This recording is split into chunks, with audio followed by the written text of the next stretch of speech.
ఉద్ధరించుకొని ఇతరులను ఉద్ధరింపజేసింది. ఎలాగంటే తన ఆకలిని తానే తీర్చుకోవాలి, మన ఆకలి అయితే మనమే తినాలి అన్నాం.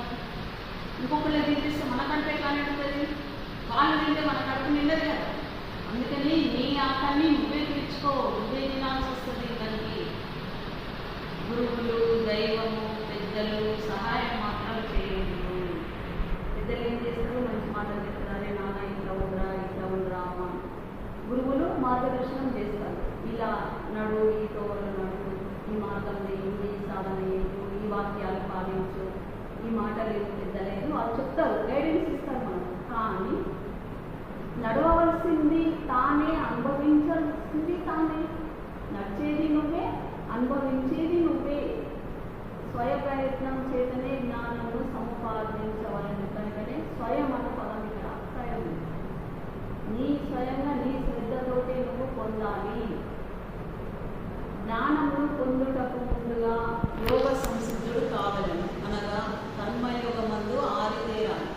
నిష్కామ కర్మమును బాగా సాధన చేయాలి. చిత్తశుద్ధిని ఉండాలి.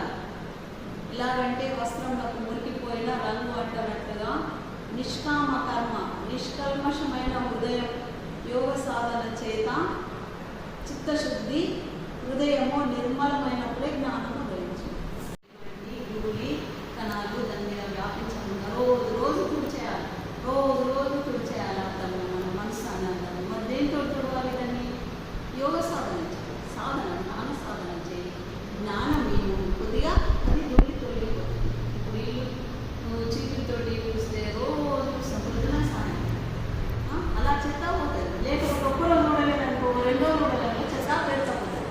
అలాగే ఒక్కరోజు నువ్వు ధ్యాన సాధన చేయకుండా, ఒక్కరోజు జ్ఞానం వినకుండా మనకి ఏమొచ్చి చేరుతాయి? అక్కడ విషయ వాసనలు అన్నీ వచ్చి దాని మీద పేరుకపోతాయి. దాన్ని తొలగించుకో, రోజు తొలగించుకోమంటున్నాడు ఇక్కడ వాళ్ళు.